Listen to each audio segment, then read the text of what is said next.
I'm John Kimberley. I was born in Birmingham, 1934.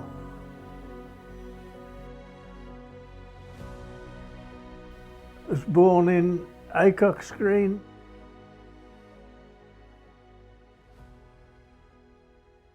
Dad had been married twice. He'd been through the First World War, where he met my mum, who nursed him actually after the First World War. Then they got married and I'm the result. But my dad had been married before. I don't know what happened to his first wife, no idea. But she was not about, never mentioned. And he had 3 sons with his first wife. They were older than me, quite a bit older. I don't know, I wouldn't like to put years on it, but probably 12, 14 years older, something like that. So when we were in Birmingham at the start of the war, they were working in Birmingham. And I was still a little nipper. Well, they followed my father into engineering. They finished up at the end of the war. The one son was an engineer turned tailor, believe it or not, but he did that. The other son finished up in charge of the foundry at Austin's. And it's an engineering family, really, from end to end. My mum was originally trained as a teacher. Her father was a very Victorian gent with, you know, the flyaway collar and the upper crust accent. He was a headmaster. And my mother was supposed to follow him into the teaching profession. So she trained as a teacher, but she was weird in a way, my mother. I shouldn't say weird, she was different. She didn't want to follow trends or instructions, and she was determined she was going to teach poorer children, and she finished up teaching in the Jewish jewellery quarter in Birmingham, which was well down market. And she liked it there, and they liked her, I think. Her father was not amused, I gather. She was supposed to progress on upper teaching things, but she didn't. She rebelled, I think, and it probably got bad marks with my dad as well. But I can remember him quite clearly saying once, a little story I might have liked, that he was taken out of the primary school, lined up, this is in Bromsgrove, lined up on the side of the pavement, the first motor car through Bromsgrove.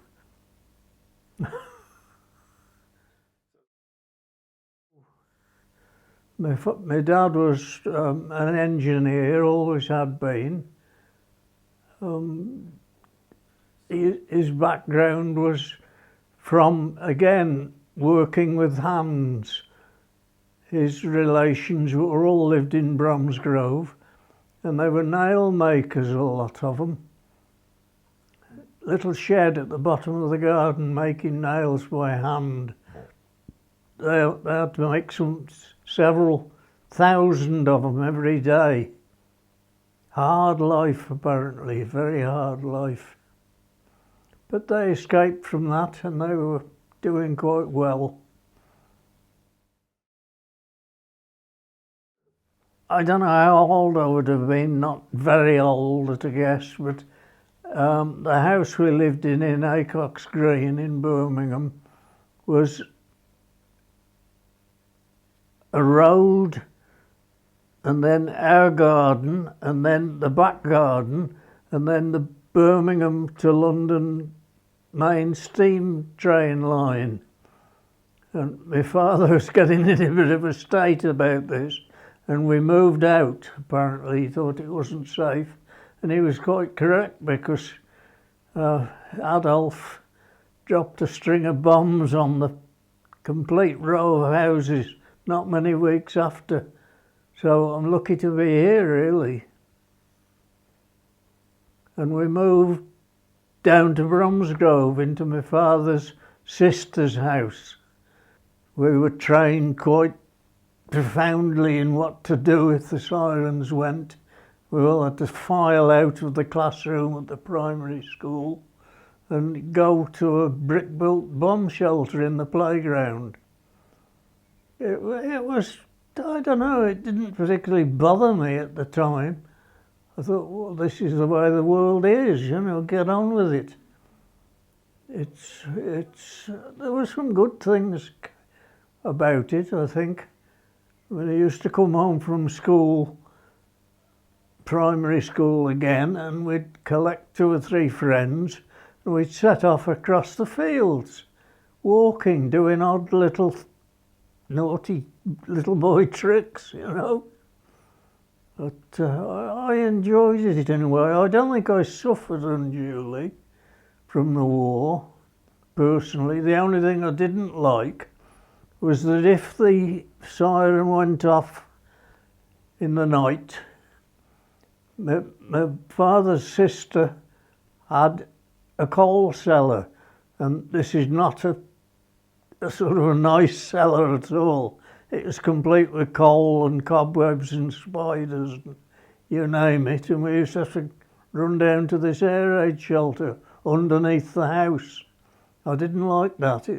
I can remember clearly now the smell of this coal storage room, I suppose you'd call it, the cellar. At school I suppose I was in the top half of the class and did quite well. But again, it didn't penetrate to me somehow. I don't know, as a primary school child. I must have been reasonably bright, because I got into the grammar school at the end of the primary school, and yeah, I was all right as a pupil, I think. If you'd met my dad, you'd say, well, you probably didn't have much option. I certainly didn't. When school came to an end, as far as I was concerned, I'd done my school certificate and whatever, and I just followed the trend of the South Midlands of the time, in that I obviously went into engineering. There were 1 or 2 lads in school that did quite well, but I know if towards the end of education, if you got 1 pupil from the entire year into university, that was good. That was good going. There were various routes you could follow. My route was student apprenticeship. That was hard. I had to go to technical college for every week. I spent a complete day in college, and then also had to do night school. That was 3 nights a week. So I was pretty busy in the apprenticeship. I apprenticed with the Midlands Electricity Board, and you just sort of, people didn't change jobs in those days. My father worked for the same firm in Birmingham from the day he was born to the day he died, sort of thing. And eventually it got tight from the point of view that there were too many people, not enough jobs, amazingly enough. And that's when I originally went abroad, took a job in Africa. which I'm glad I did actually, because I really loved Africa. Still do, I still dream about it. I used to, sometimes you'd come back to this country on leave, and you'd feel you were leaving things behind, and when you flew back into Africa, I certainly had this feeling that I was coming home, which is a bit odd really, but that's how I felt. Oh man, the various usual sort of young people's dramas with women and girlfriends and whatever. But it was a very freeing time somehow. I wanted a bit more freedom in life and different experiences, and I spotted this job advertised by the Crown agents at the time. They were recruiting, and I had no idea what I was letting myself in for. And I found this job in Africa, and just a sort of, I fell into it somehow. I had no particular desire at the time to go to Africa, but it turned out well. I enjoyed it there. It was good. You'd have to go to London for an interview. I had an embarrassing moment there once, because I got halfway to London on the train and suddenly realised I'd left my suit at home. So I was dressed casually, and I thought, oh dear, this won't do. And I had to nip out into a cheap district somewhere in London and buy a suit that didn't really fit, but it was all right. Must have been. I got the job. So, yeah. And when we got to Africa, I was picked up by somebody from the local electricity board, and that was exciting, because it was, I suddenly went from a sort of inbred, close life with family and close friends. Suddenly I was cast into this role of, right, you are now one of the engineers, a small number of them in particular districts, and I was given a vehicle, and I was given a house, not to keep, but sort of a company house, and a cook and a garden boy. It was a bit of a shock, really. Yes, I flew to Nigeria, and that was a culture shock.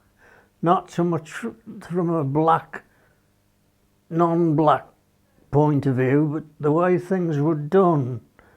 So I was met from the aircraft when we landed in Lagos, in Nigeria, and was promptly shoveled into the local transport organisation, which again was flying mainly.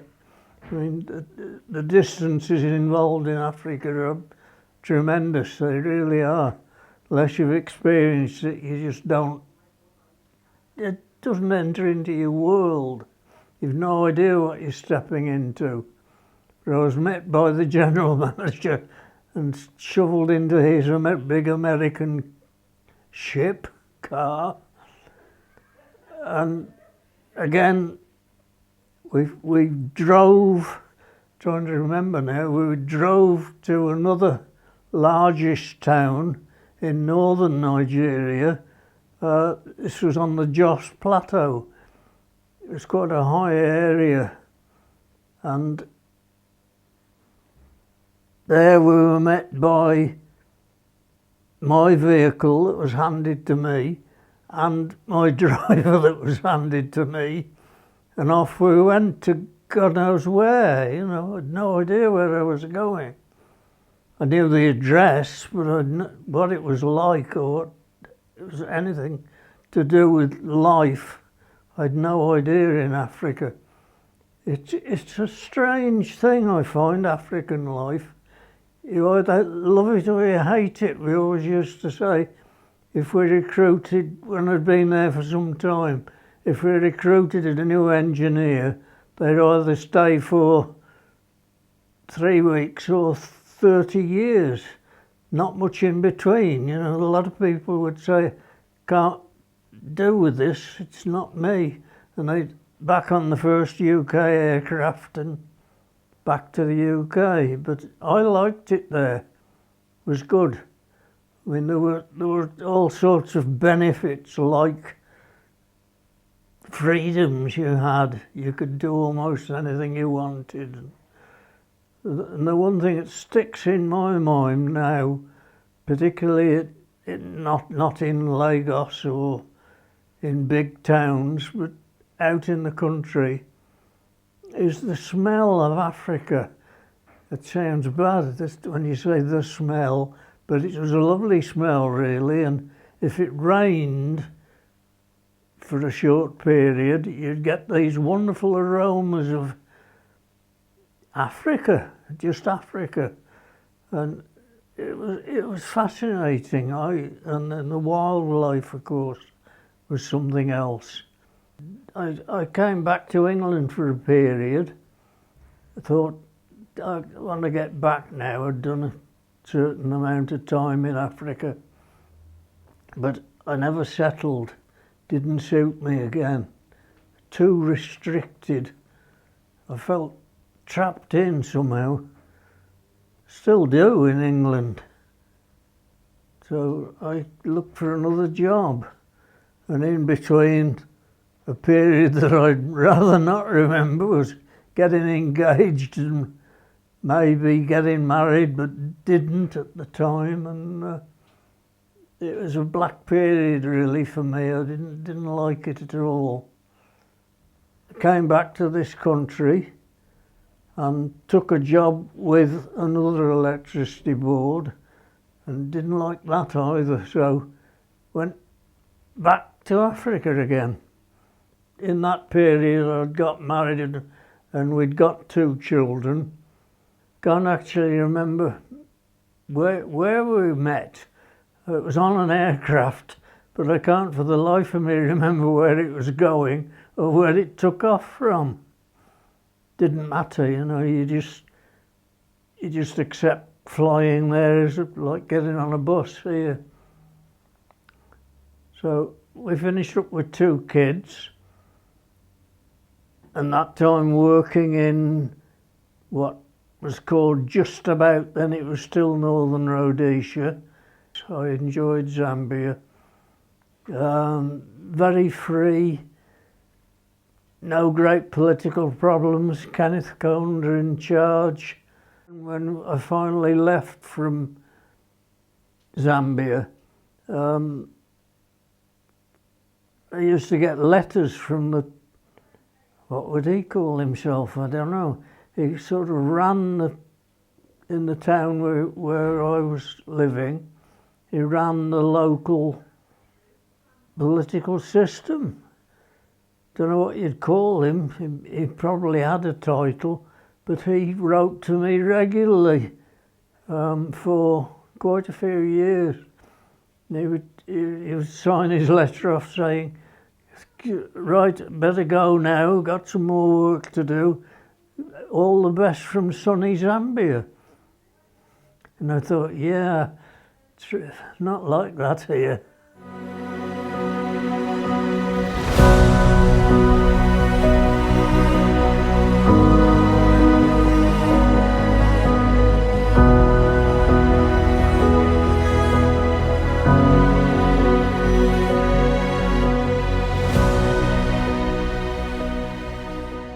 The reason I got into motorbikes was a purely sort of down market thing really. I was student apprenticeship with the electricity board, and I was having trouble with transport. I was reliant on the Midland Red, which was not the most rapid of transport. And eventually wound my way up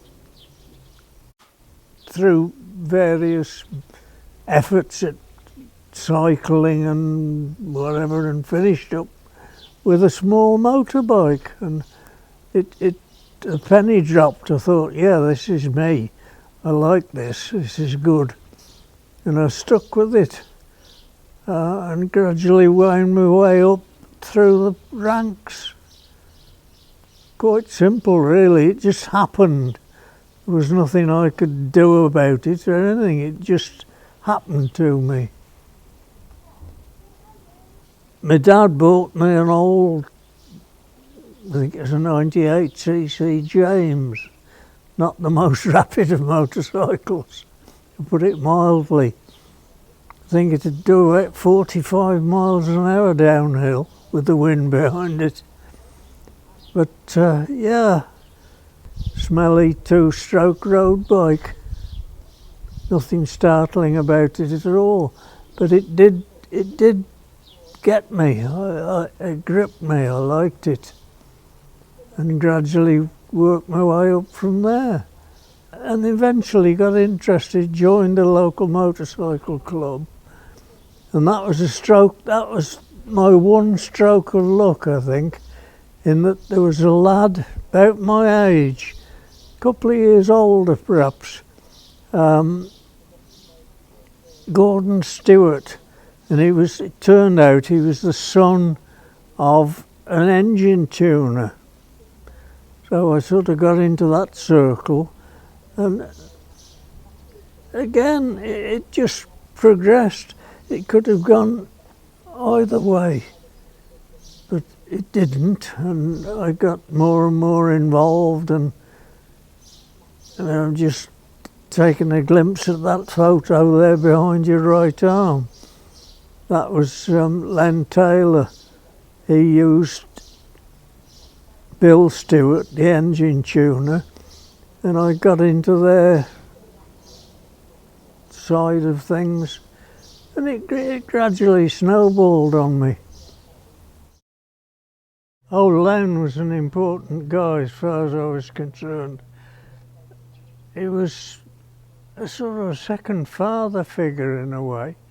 Although Len was comparatively rich, he owned an engineering firm in Birmingham, employed hundreds of people really, and hence wasn't short of money. And if there's one thing he needed with bikes at that time, it was money, as it is now, I guess. Len Taylor, the sidecar man, he used Bill Stewart, the engine tuner, and I went down to Bill Stewart's house one evening, and there was Len. I'd never met him, no idea who he was, but we got on well, and Len was in the process of losing his passenger. Not literally losing him, but he was sort of getting towards the stage of marriage and whatever. And Len said, "Do you fancy a ride in a sidecar?" Yeah, game for anything, let's have a go. So I went along to, where was it? Mallory Park. And had a day with Len, and we got on quite well. And the next thing I knew, bang, I was entered in a race at Alton. Which was a bit of a shock actually, because it was actually a proper meeting, this. There were several top sidecar people there, and we entered, Len entered me in this race, and it went quite well. It was a 20-lapper, I remember, quite a long way for me at the time. I mean, I remember once we were in a practice session at Silverstone. I think it was the British Grand Prix practice session, and we went out behind a couple of solos, and we got to I think it was I don't know, can't remember the name of the corner. No, it doesn't matter anyway. It was a right-hand corner, and there was in line on the circuit were 3 bikes, 2 sidecars, 1 solo, and the bloke on the solo, I don't know who he was, no idea. Not one of the international stars, I agree, but we came up behind this poor guy, and Len signalled to whoever else was on the other sidecar. I think it was Matthias, the Swiss guy on the BMW, and he said, "You go to the left, I'll go to the right." And we passed this guy right in the middle of this corner. It was a bit hectic, but we got away with it, and it was okay. But no, very little difference in speed. Len was coming towards the end of his career at that stage. He was very unlucky, actually. Len Taylor was a potential world champion. He just happened to be there at the wrong time with respect to the war. He would have been at his peak just at the wrong time. But relatively speaking, that is, I mean, Len was a star. He really was. He was a really rapid sidecar driver. I think at the time we were probably rated as 2nd or 3rd fastest in the country, something of that order. Peter Harris was the absolute star, but no, Len was not an also-ran by any means. He was rapid. The first TT we entered, it was the first sidecar TT, literally, full stop. There hadn't been a sidecar race on the mountain circuit before. And it was a bit of a rude shock, it really was. You think, crikey, you know, how do you learn this? It's a hell of a circuit to learn. But you come to terms with it, and it was okay. I liked the Isle of Man. It was a good circuit as far as I was concerned. It was not a circuit for idiots. People that entered the Isle of Man solo or sidecar and were crazy men, as it were, they died. Simple as that. We didn't do all the Grand Prix because Len was committed with his business to a degree, and I suppose I was to a degree as well. So no, we didn't do all the European circuits, but quite a lot of them. It's gone soft nowadays. Like the German Grand Prix used to be at the Nürburgring. It was 14 miles odd per lap. Hell of a circuit. And the thing I remember about Nürburgring was the rain. Horrific rains they used to get there. But now they've cut it down to, I don't know what the lap distances are now in the Nürburgring, but I don't know, 5 or 6 miles, something like that. Lots of circuits have gone like that. The Isle of Man, in a way, I'm amazed it survived, because there were lots of top solo motorcyclists at the time that would say, won't do the Isle of Man, too dangerous. And they wouldn't go. But some of the really quick men did, like Halewood. They would ride there, but a lot of people wouldn't. And I loved it. It was a good circuit as well. But you had to have a smidgen of common sense to ride the Isle of Man successfully. In fact,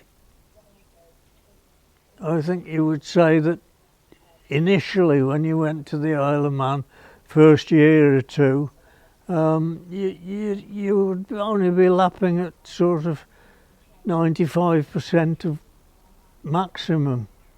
You'd always got a little bit in reserve in the island. Terrifying place. Could be. Never struck me like that, but again, I was lucky. I think it's true of most racers of any repute that you never consider that you personally will have a bad accident. Doesn't happen to you. I think you think in the back of your mind that you're too good. It can't happen in a word, but of course it can. It's one of those things that you've got to contemplate and come to terms with. And people that don't come to terms with it, they're never really successful. It's a thing you've got to be committed to, 100%. It dawns on you eventually that you're not 100% safe. And you do start to contemplate, what if? And then at some stage, it was with me, I thought, well, what do I do here? And I just stopped, bang, like that, cut it off dead.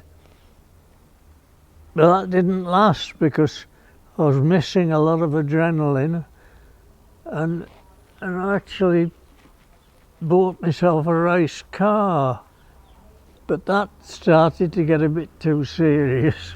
And I thought, no, I'm back on the old millstone here, going round again. Not sure it's a good idea. And I never really did get interested in watching races or anything. I either wanted to do it or not do it. Clean cut, one way or the other. You reach a peak and then gradually it tapers off, but not suddenly. This is not something that appears out of the blue. And you think, oh no, been lucky so far. Just stop, bang, full stop, like hitting a brick wall. This is maybe one of the reasons I went to Africa, an equally loony idea. I don't know.